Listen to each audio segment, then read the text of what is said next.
주한감리교회가 금년이 100주년이 됐습니다.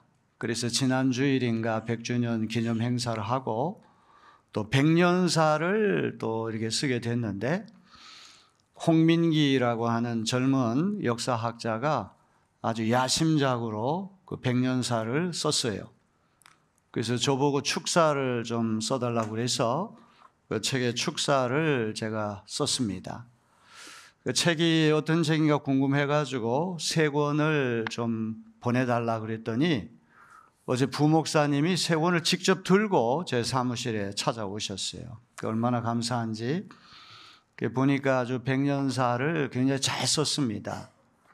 아시다시피 주한감리교회는 1925년에 우리 내리교회 신홍식 목사님 계실 때 그 주한의 속회 하나가 거기 떨어져 나가서 시작이 됐어요. 주한감리교회뿐만 아니라 숭의감리교회도 우리 내리교회에서 개척한 교회고, 화독교회, 만숙교회, 창녕교회, 인천의 굴지의 교회들이 다 우리 내리교회에서부터 시작이 됐습니다. 주한교회는 어떻게 보면 우리 내리교회의 아들과 같은 그런 교회죠. 제가 축사 제목을 100세 낳은 아들 주한교회, 그렇게 제목을 붙여봤어요. 그런데 이게 우리가 낳은 그 아들 교회들이 아주 인천 지역에서 큰 교회가 되었고, 또 우리 중부 연회에서도 손꼽히는 그런 대형 교회들이 됐습니다. 제가 그 축사를 여러분이 썼나 해서 봤더니 감독 회장님하고 저만 거기 딱 올라가 있더라고요. 그래서 우리 내리교회가 주한교회를 시작했기 때문에 이렇게 특별 대우를 해주는 것 같아요. 그 동호 신홍식 목사님은 민족 대표 33인 중에 한 분이시죠. 충청북도 청원군 청주 출신의 그런 독립지사인데, 평양에서 제일 먼저 시작된 감리교회가 남산현 감리교회예요. 현이라고 하는 말은 고개 현자죠. 남산 고개에 있는 그런 교회라고 하는 뜻인데, 신홍식 목사님 그 교회 담임 목사님으로 계실 때 남강 이승훈 선생이 독립선언서에 좀 서명했으면 좋겠다. 쾌히 승낙하시고 평양에서 열차 타고 서울 종로까지 내려오셔서 독립선언서에 직접 서명하시고, 일경에 일본 경찰에 피체되어서 2년 8개월 옥고를 치르고 제9대 담임 목사로 우리 내리교회에 오셨어요. 이 어른이 1923년에 손으로 인천 내리교회 역사라고 하는 역사책을 쓰시고, 또 1925년도에 주한교회를 또 시작하셨어요. 그 100년사가 이런 신홍식 목사님의 업적을 그렇게 인정을 해서 아주 신홍식 목사님에 대한 일대기를 자세하게 다루었습니다. 저도 처음 보는 그런 사료들 또 이야기들을 제가 보게 됐습니다. 이렇게 우리가 낳은 우리 자녀 교회들이 이렇게 훌륭한 교회들이 되는 것을 볼 때 이게 참 우리도 마음이 흐뭇하죠. 그러면서 이제 100년 된 교회도 저렇게 훌륭한 모습으로 많은 일을 하는데, 그 교회들을 낳은 우리 어머니 교회 내리교회 더 잘해야 할 줄로 믿습니다. 왜 아멘 안 하세요? 저 2층 식구들 더 잘해야 되겠죠? 자식들 교회에 우리 부끄럽지 않는 그런 우리 어머니 교회 내리교회, 그런 위상을 찾아가는 우리 내리교회 되었으면 좋겠습니다. 민수기 13장, 이 14장은 굉장히 중요한 그 부분입니다. 어떻게 보면 모세오경 전체를 놓고도 가장 흥미진진한 이야기가 여기 기록되어 있어요. 그 모세오경에 등장하는 그 내러티브, 그 이야기들 가운데 가장 정교하고 또 상세하면서 치밀하게 아주 박진감 있게 그렇게 이렇게 쓰여진 그런 기록이 13, 14장입니다. 그 유명한 12정탐꾼들이 적진 깊이 침투해가지고 40일 동안 적진을 잘 관철해가지고 보고하는 내용. 그 보고를 들은 이스라엘 백성들이 동요해가지고 오늘 14장 말씀에 보니까 울고불고 밤새도록 통곡을 하면서 왜 가나안 땅에 들어가서 그 원수들의 칼날에 의해서 죽을 것이라고 한다면 차라리 광야에서 죽든지 이집트로 돌아가서 죽는 것이 더 낫다. 새로운 지도자들을 세워가지고 이집트로 우리 돌아가자, 회귀하자. 이런 이야기들을 하는 내용이 오늘 14장에 나왔어요. 430년 동안 이집트에서 종살이하던 이스라엘 민족이 모세의 지도를 받아가지고 홍해를 육지처럼 건너고 젖과 꿀이 흐르는 약속의 땅으로 이제 들어가야 되는데, 이렇게 오랜 세월 동안 노예 민족으로 살다 보니까 노예 근성이라고 하는 것이 1세대 사람들에게는 있는 거예요. 우리나라도 일제강점기에 36년 기나긴 세월 동안 일본 치하에 살다 보니까 식민지 근성이라고 하는 것이 있죠. 조선 사람들은 한 사람 한 사람 놓고 보면 다 똑똑하고 유능한데 둘 이상 모아놓으면 모래알처럼 흩어지는 민족이다. 당파 싸움을 잘하는 민족이다. 이제 이런 것들이 일본 사람들이 의식적으로 무의식적으로 우리에게 심어놓은 식민지 근성이 아닙니까? 조선은 일본과 같은 강대국의 지배를 받고 통치를 받아야 한 아주 미숙한 민족이다.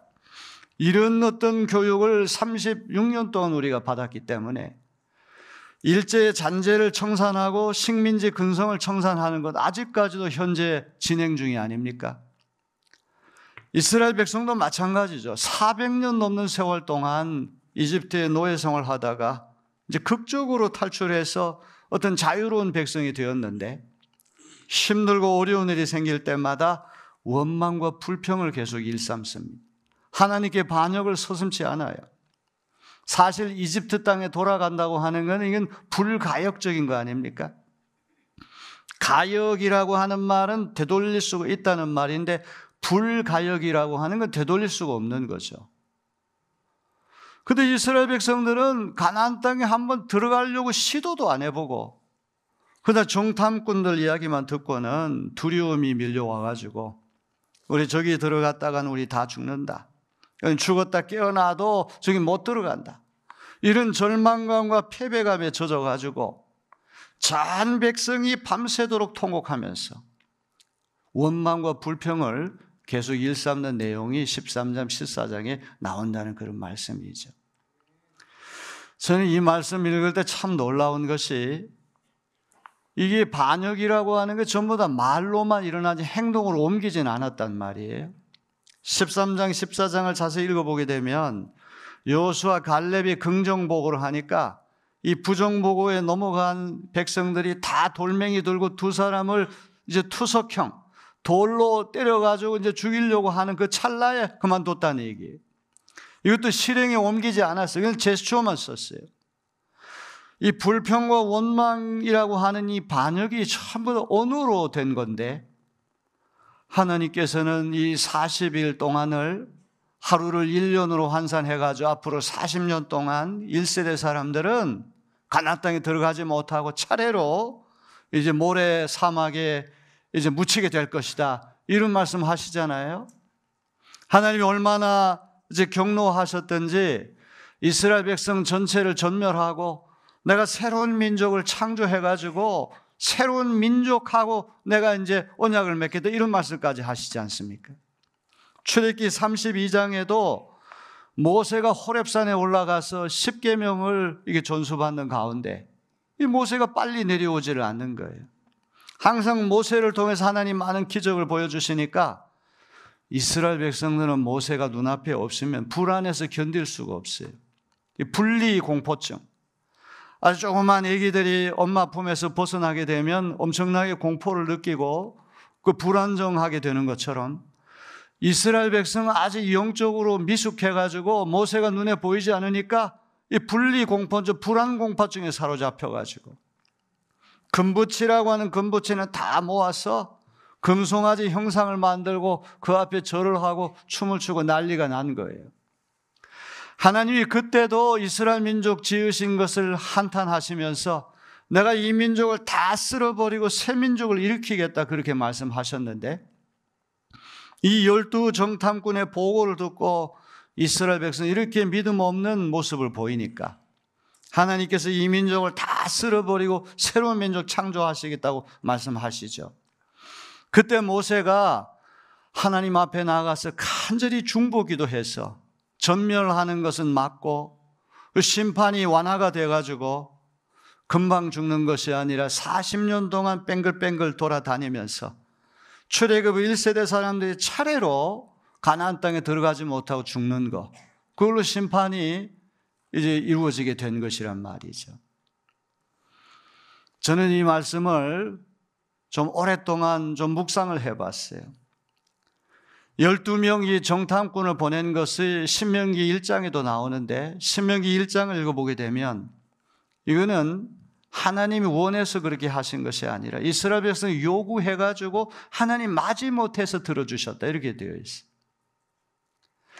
하나님께서 약속하신 젖과 꿀이 흐르는 땅이라고 하는 믿음이 있으면 한 걸음 두 걸음 앞을 향해 나아가면 얼마든지 들어갈 수 있는 땅인데, 이스라엘 사람들이 그게 믿어지지가 않는 거예요. 정말 하나님 말씀하신 그대로 가나안 땅이 젖과 꿀이 흐르는 비옥한 땅인지, 거기 도시는 우리가 쉽게 점령할 수 있는 그런 어떤 요새화 안 된 곳인지 요새화되는지 알아보고 싶고, 그 땅에 사는 고주민들의 전투 역량은 어느 정도 되는지 그걸 반드시 좀 알아보고 싶다는 얘기는 하나님 믿op지가 않은 것이죠. 의심이 되는 것이죠. 그래서 이 민수기 말씀도 마찬가지입니다. 모세가 하나님의 명령을 받아가지고 정탐꾼 선발하라고 되어 있지만 신명기 말씀을 같이 읽는다고 한다면 이건 이스라엘 백성이 믿어지지가 않아가지고 의심이 돼가지고 그 요구해서 하나님 마지못해서 들어주신 것이다, 이렇게 우리가 해석을 할 수가 있는 거예요. 지난 주일에도 제가 비유를 하나 말씀드렸죠. 어떤 왕이 왕자의 신부감을 구했습니다.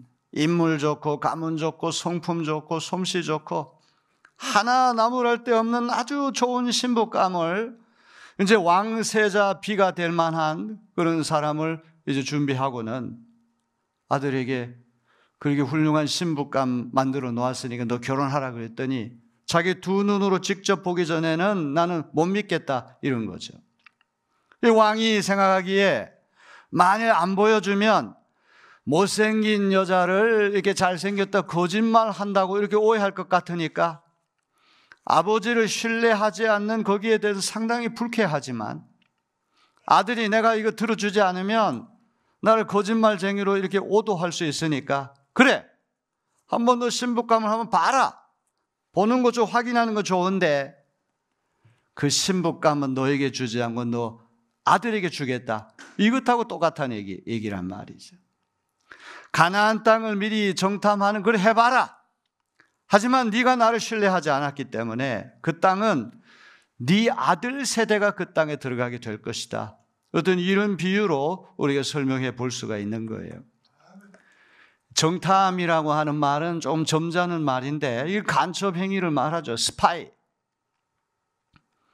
적진에 미리 침투해가지고 구석구석을 다니면서 어떤 상황을 잘 이렇게 관찰해가지고 그 땅이 우리가 쉽게 점령할 수 있는 땅인지 그렇지 않은 땅인지를 확인해 보는 거.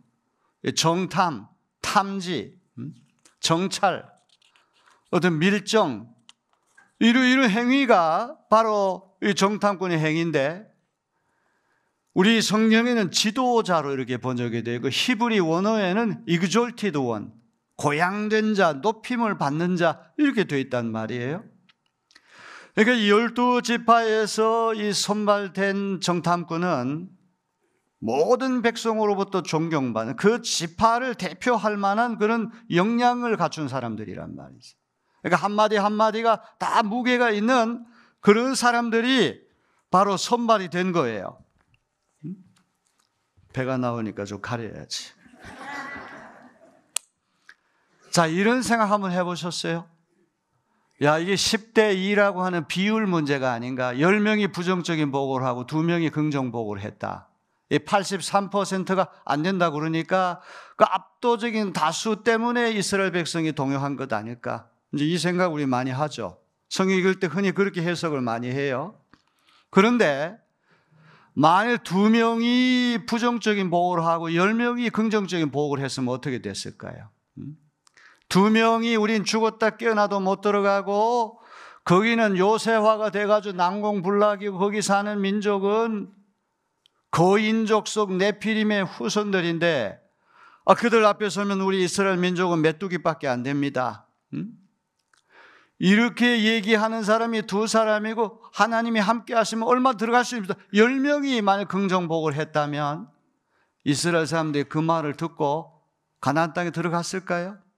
아니면 아예 공평하게 6대6, 부정보고와 긍정보고가 6대6이었다고 한다면 어떻게 됐을까요? 밤새도록 경론을 벌여가지고 우리 어느 쪽 말이 옳은지 한 번 더 확인해보자 그렇게 결정했을까요? 아니면 좀 더 극단적으로 12명이 가나안 땅에 들어가가지고 가나안 땅이 다 좋다, 젖과 꿀이 흐르는 땅이고 거기 우리 밥이기 때문에 우리 얼마든지 점령할 수 있다, 이렇게 보고를 했다고 해서 이스라엘 백성이 다 따라갔겠습니까? 제가 묵상을 해보니까 정탐꾼을 파견하자고 하는 말을 하는 그 순간부터 이스라엘 입이 마음속에 패배한 거예요. 우린 죽었다 깨어나도 저 가나안 땅에 들어갈 수 없다고 하는 어떤 패배감이 마음속에 있고 부정적인 의식이 있기 때문에 설령 12명이 다 된다고 말한다고 할지라도 저 12명 믿을 수 없으니까 12명 다시 뽑아가 다시 2차 확인해야 됩니다. 아마 이렇게 얘기하지 않았을까 싶어요. 그래서 이거는 10명이 안 된다고 그러고 2명이 된다고 그러고 어떤 비율의 문제가 아니라 1세대 사람들의 고질적인 질병이 불신앙과 불순종으로 얼룩졌다고 하는 것, 이게 중요한 것이란 말이죠. 우리 시간이라고 하는 것이 세 시제로 되어 있어요. 미래와 현재와 과거. 근데 이 광야 생활은 1세대 이스라엘 백성은 미래는 없고 현재와 과거만 있는 거예요. 제가 이제 고등학교 다닐 때 학생들 숫자가 참 많지 않습니까? 전교생이 1,800명이 되는데 월요일부터 토요일까지 조회를 해요. 그러면 그 당시에는 다 교복 입고 모자 쓰고 군사적인 방법으로 딱 이렇게 줄을 맞춰가지고 이제 교장 선생님 이제 단상에 올라가면 전교생이 경례를 하지 않습니까? 경례 구호가 뭐냐 하면 전진이에요. 여기 인천고등학교는 저기 구호가 뭐였습니까? 우리 이현준 장로님.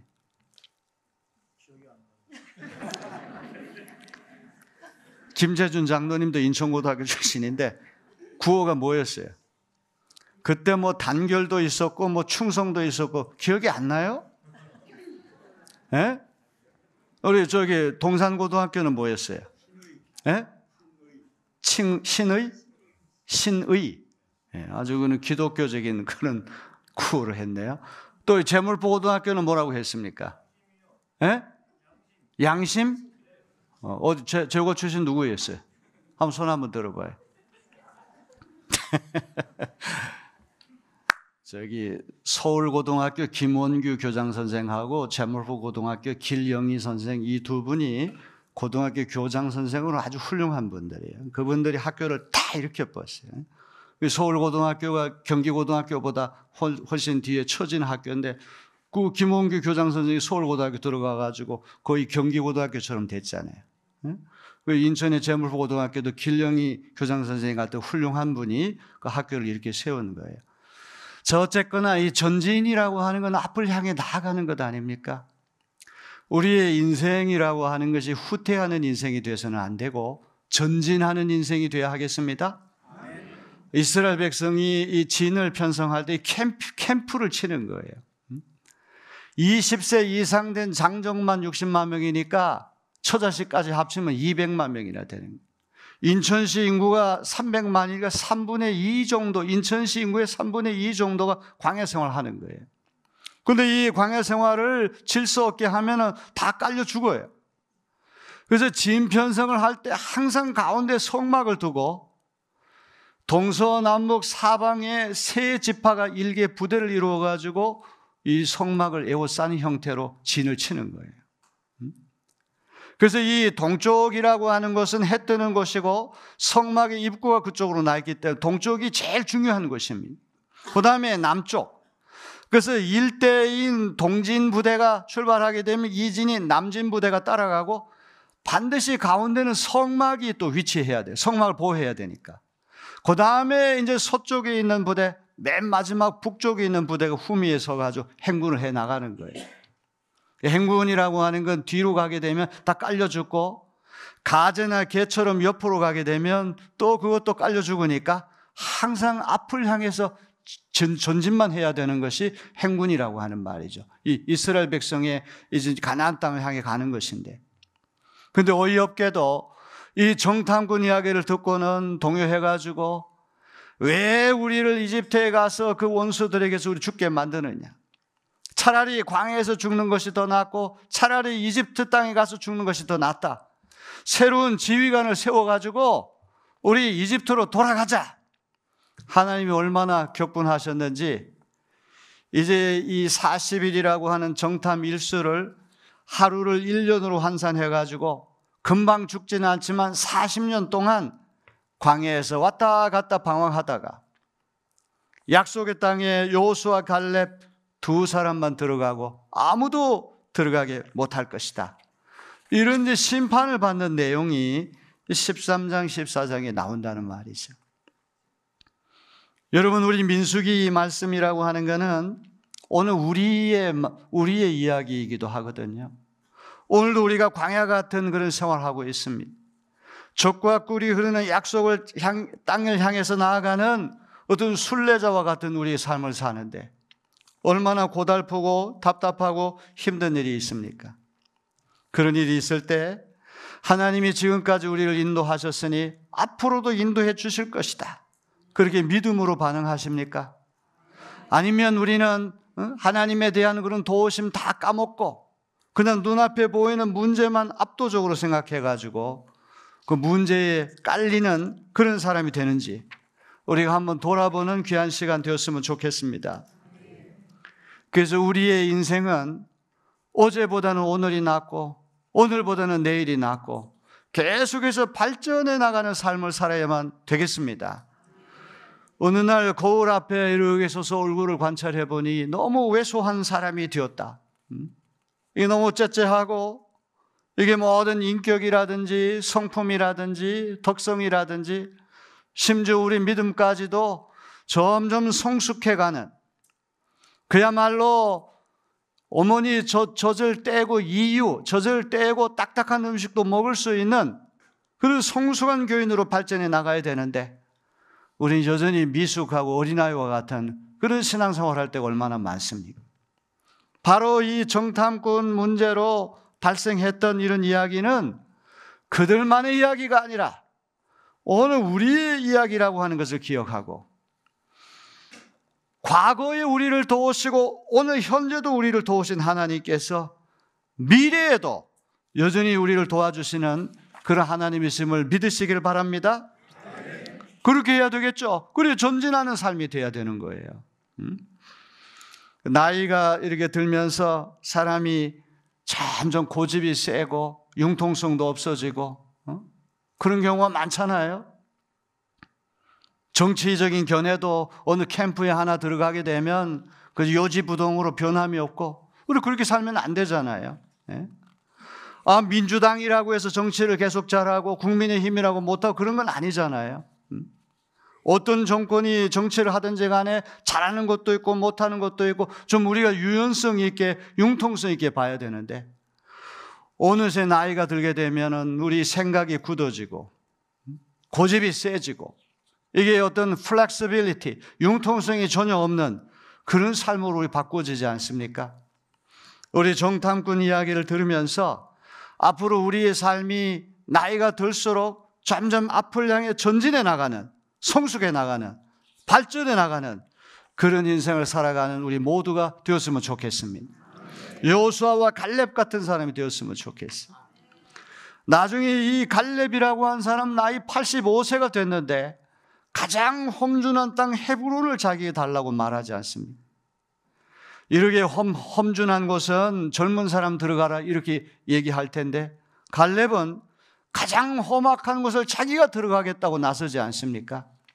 어떤 이런 기백과 이런 기상이 오늘 우리에게도 필요한 줄로 믿습니다. 이제 이 민수기 14장을 읽어보게 되면 맨 마지막 이야기가 참 흥미로워요. 하나의 사족같이 하나의 부록처럼 끝에 매달린 이야기입니다. 정탐꾼들의 보고에 함부로 놀아난 이스라엘 공동체가 어떤 잘못을 저질렀는지를 깨달았다면 반성하고 자숙을 해야 합니다. 그런데 이런 어이없는 일이 일어난 다음에 어떤 일을 벌이는고 하니 가나안 남부 지역을 점령하려고 시도를 하는 거예요. 이제 이 13장, 14장 보게 되면 이스라엘 백성이 통곡했다는 말이 이제 두 번 나오는데, 첫 번째 통곡은 불신앙, 불순종, 원망과 두려움으로 터져나온 눈물이었는데, 이제 두 번째 눈물은 반성과 회개의 눈물입니다. 정말로 반성하고 정말로 회개했다면 어디에서 무엇이 어떻게 잘못되었는지를 천천히 살펴야 마땅한데, 이스라엘 백성은 어리석은 짓을 저지르고 맙니다. 광야에서 죽든지 이집트에서 죽든지 돌아가겠다고 하다가 하나님의 말씀을 들어보니까 약간 자신감이 생겼는가 봐요. 이대로라면 가나안 땅 쉽게 점령할 수 있다고 그렇게 생각을 했습니다. 근데 이게 바로 오판이란 말이죠. 이게 일종의 어떤 치기, 어떤 객기 이런 걸 가지고 마구잡이로 가나안 땅을 진격하다가 무참하게 참패하는 이야기가 14장 밑에 달랑 이렇게 붙어 있어요. 모세가 말리지 않습니까? 하나님께서 함께 하시지 않는 전쟁입니다. 당신도 올라가면 안 됩니다. 언약궤도 당신으로 움직이지 않습니다. 아무리 얘기를 해도 듣지 않아요. 그렇다면 이 13장, 14장을 종결하는 맨 마지막 말씀이 1차 점령 시도에 실패했다는 이야기란 말이죠. 뭘 이야기합니까?